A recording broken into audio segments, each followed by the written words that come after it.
اعوذ باللہ من الشیطان الرجیم بسم اللہ الرحمن الرحیم۔ تمام ناظرین کو السلام علیکم ورحمۃ اللہ وبرکاتہ۔ آپ دیکھ رہے ہیں ہمارا یوٹیوب چینل دی انصاریان اور میں ہوں آپ کا ہوسٹ ایم ایس انصاری، ایک نئی ویڈیو کے ساتھ۔ ہم اپنے تمام ناظرین، ہمارے سننے والوں، ہمارے چاہنے والوں کو ہمارے یوٹیوب چینل پر ایک بار پھر سے دل سے خوش آمدید۔ تو دوستو، آج کی اس ویڈیو میں آپ کو صحیح بخاری کی حدیث نمبر 221 سے لے کر 230 تک کی احادیث کو آپ کو پڑھ کر سناؤں گا، جو کہ کتاب الوضو سے متعلق ہے، جبکہ اس سے پچھلی ویڈیو میں ہم نے آپ کو اسی ٹاپک سے متعلق حدیث نمبر 211 سے لے کر 220 تک کی احادیث کو آپ کو پڑھ کر سنائی تھی۔ تو آپ سبھی لوگوں سے یہ التماس ہے کہ آپ اس ویڈیو کو آخر تک ضرور دیکھیں۔ چلیے اب ہم ویڈیو کو باقاعدہ شروع کرتے ہیں۔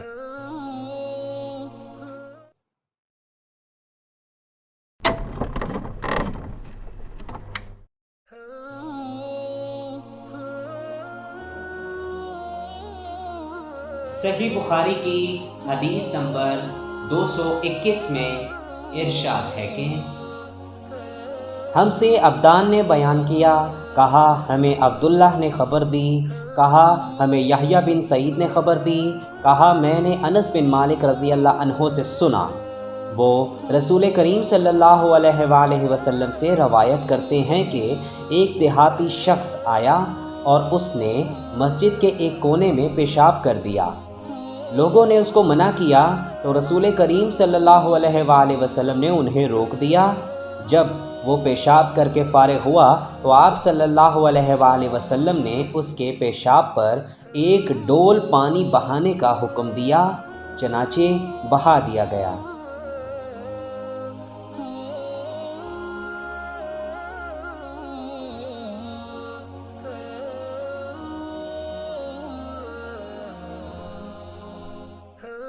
صحیح بخاری کی حدیث نمبر 222 میں ارشاد ہے کہ ہم سے عبداللہ بن یوسف نے بیان کیا، کہا ہم کو مالک نے ہشام بن عروہ سے خبر دی، انہوں نے اپنے باپ عروہ سے، انہوں نے ام المومنین حضرت عائشہ رضی اللہ عنہا سے روایت کی ہے کہ رسول کریم صلی اللہ علیہ وآلہ وسلم کے پاس ایک بچہ لایا گیا، اس نے آپ صلی اللہ علیہ وآلہ وسلم کے کپڑے پر پیشاب کر دیا تو آپ صلی اللہ علیہ وآلہ وسلم نے پانی منگایا اور اس پر ڈال دیا۔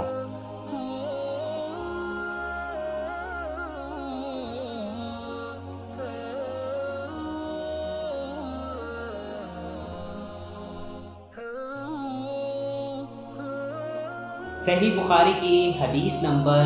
223 میں ارشاد ہے کہ ہم سے عبداللہ بن یوسف نے بیان کیا، کہا ہمیں مالک بن ابن شہاب سے خبر دی، وہ عبید اللہ بن عبداللہ بن عتبہ بن مسعود سے یہ حدیث روایت کرتے ہیں۔ وہ ام قیس بنت محسن نامی ایک خاتون سے کہ وہ رسول کریم صلی اللہ علیہ وآلہ وسلم کی خدمت اقدس میں اپنا چھوٹا بچہ لے کر آئیں جو کھانا نہیں کھاتا تھا، یعنی شیر خوار تھا۔ رسول کریم صلی اللہ علیہ وآلہ وسلم نے اسے اپنی گود میں بٹھا لیا۔ اس بچے نے آپ صلی اللہ علیہ وآلہ وسلم کے کپڑے پر پیشاب کر دیا۔ آپ صلی اللہ علیہ وآلہ وسلم نے پانی منگا کر کپڑے پر چھڑک دیا اور اسے نہیں دھویا۔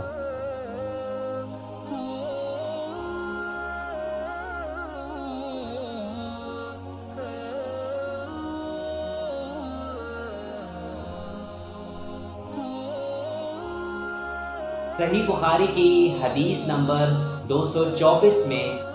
ارشاد ہے کہ ہم سے آدم نے بیان کیا، کہا ہم سے شعبہ نے عامش کے واسطے سے نقل کیا، وہ ابو وائل سے، وہ حذیفہ رضی اللہ عنہ سے روایت کرتے ہیں کہ نبی کریم صلی اللہ علیہ وآلہ وسلم کسی قوم کی کوڑی پر تشریف لائے، پس آپ صلی اللہ علیہ وآلہ وسلم نے وہاں کھڑے ہو کر پیشاب کیا، پھر پانی منگایا، میں آپ صلی اللہ علیہ وآلہ وسلم کے پاس پانی لے کر آیا تو آپ صلی اللہ علیہ وآلہ وسلم نے وضو فرمایا۔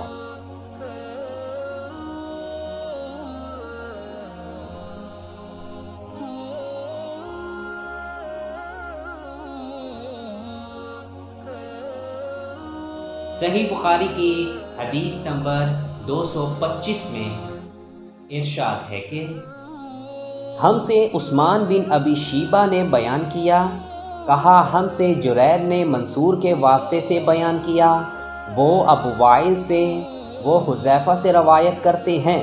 وہ کہتے ہیں کہ ایک مرتبہ میں اور رسول کریم صلی اللہ علیہ وآلہ وسلم جا رہے تھے کہ ایک قوم کی کوڑی پر جو ایک دیوار کے پیچھے تھی پہنچے تو آپ صلی اللہ علیہ وآلہ وسلم اس طرح کھڑے ہو گئے جس طرح ہم تم میں سے کوئی شخص کھڑا ہوتا ہے۔ پھر آپ صلی اللہ علیہ وآلہ وسلم نے پیشاب کیا اور میں ایک طرف ہٹ گیا، تب آپ صلی اللہ علیہ وآلہ وسلم نے مجھے اشارہ کیا تو آپ صلی اللہ علیہ وآلہ وسلم کے پاس پردہ کی غرض سے آپ صلی اللہ علیہ وآلہ وسلم کی ایڑیوں کے قریب کھڑا ہو گیا، یہاں تک کہ آپ صلی اللہ علیہ وآلہ وسلم پیشاب سے فارغ ہو گئے۔ بوقت ضرورت ایسا بھی کیا جا سکتا ہے۔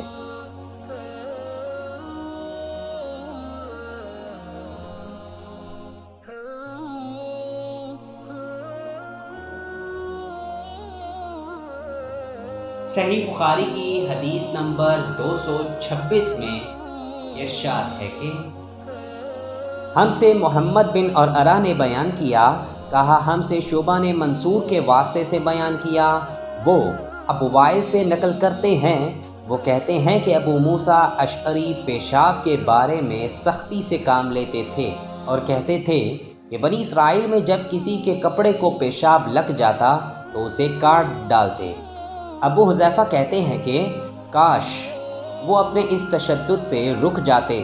کیونکہ رسول اللہ صلی اللہ علیہ وآلہ وسلم کسی قوم کی کوڑی پر تشریف لائے اور آپ صلی اللہ علیہ وآلہ وسلم نے وہاں کھڑے ہو کر پیشاب کیا۔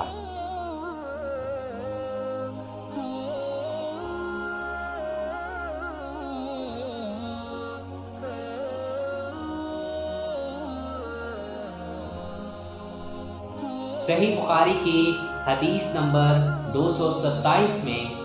ارشاد ہے کہ ہم سے محمد بن المثنیٰ نے بیان کیا، انہوں نے کہا کہ ہم سے یحییٰ نے ہشام کے واسطے سے بیان کیا، ان سے فاطمہ نے اسماء کے واسطے سے،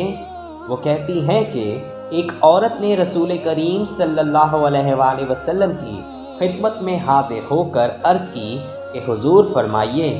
ہم میں سے کسی عورت کے کپڑے میں حیض آ جائے تو وہ کیا کرے؟ آپ صلی اللہ علیہ وآلہ وسلم نے فرمایا کہ پہلے اسے کھرچے، پھر پانی سے رگڑے اور پانی سے دھو ڈالے اور اسی کپڑے میں نماز پڑھ لے۔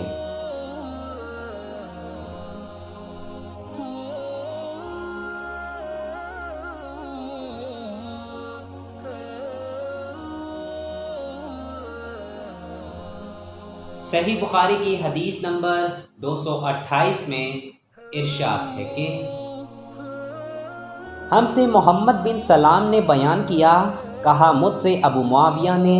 کہا ہم سے ہشام بن عروہ نے اپنے باپ عروہ کے واسطے سے، وہ حضرت عائشہ رضی اللہ عنہا سے نقل کرتے ہیں، وہ فرماتی ہیں کہ ابو جیش کی بیٹی فاطمہ رسول اللہ صلی اللہ علیہ وآلہ وسلم کی خدمت میں حاضر ہوئی اور اس نے کہا کہ میں ایک ایسی عورت ہوں جسے استحاضہ کی بیماری ہے، اس لیے میں پاک نہیں رہتی، تو کیا میں نماز چھوڑ دوں؟ آپ صلی اللہ علیہ وآلہ وسلم نے فرمایا نہیں، یہ ایک رگ کا خون ہے، حیض نہیں ہے، تو جب تجھے حیض آئے تو نماز چھوڑ دے، اور جب یہ دن گزر جائیں تو اپنے بدن اور کپڑے سے خون کو دھو ڈال، پھر نماز پڑھ۔ ہشام کہتے ہیں کہ میرے باپ عروہ نے کہا کہ حضور صلی اللہ علیہ وآلہ وسلم نے یہ بھی فرمایا کہ پھر ہر نماز کے لیے وضو کر، یہاں تک کہ وہی حیض کا وقت پھر آ جائے۔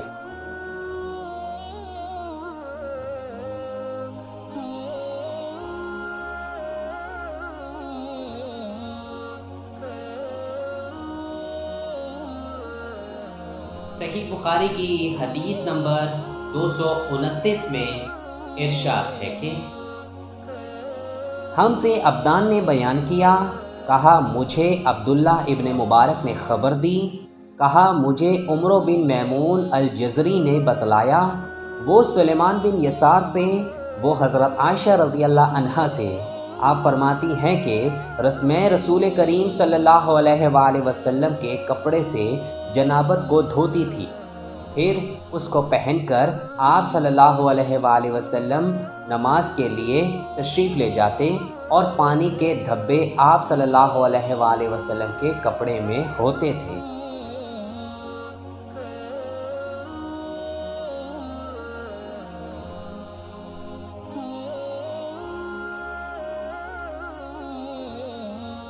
صحیح بخاری کی حدیث نمبر 230 میں ارشاد ہے کہ ہم سے قتیبہ نے بیان کیا، کہا ہم سے یزید نے، کہا ہم سے عمرو نے سلیمان سے روایت کیا، انہوں نے کہا کہ میں نے حضرت عائشہ رضی اللہ عنہا سے سنا۔ دوسری سند یہ ہے، ہم سے مسدد نے بیان کیا، کہا ہم سے عبد الواحد نے، کہا ہم سے عمرو بن میمون نے سلیمان بن یسار کے واسطے سے نقل کیا۔ وہ کہتے ہیں کہ میں نے حضرت عائشہ رضی اللہ عنہا سے اس منی کے بارے میں پوچھا جو کپڑے کو لگ جائے، تو انہوں نے فرمایا کہ میں منی کو رسول کریم صلی اللہ علیہ وآلہ وسلم کے کپڑے سے دھو ڈالتی تھی، پھر آپ نماز کے لیے باہر تشریف لے جاتے اور دھونے کا نشان یعنی پانی کے دھبے آپ صلی اللہ علیہ وآلہ وسلم کے کپڑے میں باقی ہوتے ہیں۔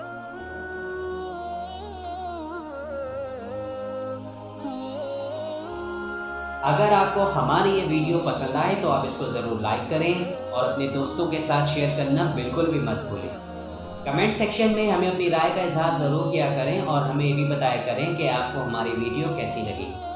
اور اگر آپ مزید احادیث سننا چاہتے ہیں تو آپ اوپر آئی کے بٹن پر کلک کر کے آپ سن سکتے ہیں۔ تو چلیے اب ہوگی ملاقات آپ سے ایک نئی ویڈیو میں، تب تک کے لیے اللہ حافظ۔ لیکن جانے سے پہلے آپ لوگوں سے وہی ایک چھوٹی سی گزارش ہے کہ اگر ابھی تک آپ نے میرا چینل دی انصاریت کو سبسکرائب نہیں کیا تو آپ اس کو ضرور سبسکرائب کر لیں، یا آپ ہمارے چینل پر نئے ہیں تو ہمارے چینل کو سبسکرائب کرنا بالکل بھی مت بھولیں اور گھنٹی کے نشان کو ضرور دبائیں تاکہ جب بھی ہماری کوئی نئی ویڈیو اپڈیٹ ہوا کرے آپ کو اس کی اطلاع سب سے پہلے ملے۔ تو چلیے اس کے علاوہ آپ ہمیں فالو کر سکتے ہیں فیس بک میں، انسٹاگرام میں اور لنکڈ ان میں۔ تو اب ہوگی آپ سے ایک نئی ویڈیو میں ملاقات، تب تک کے لیے اللہ حافظ۔ اپنا بہت سارا خیال رکھیں اور ہمیں اپنی دعاؤں میں یاد رکھیں۔ ہمارے پیارے نبی حضرت محمد مصطفیٰ صلی اللہ علیہ وآلہ وسلم کی سنت پر ضرور عمل پیرا ہو اور دین اسلام کو ضرور فالو کریں۔ السلام علیکم ورحمۃ اللہ وبرکاتہ۔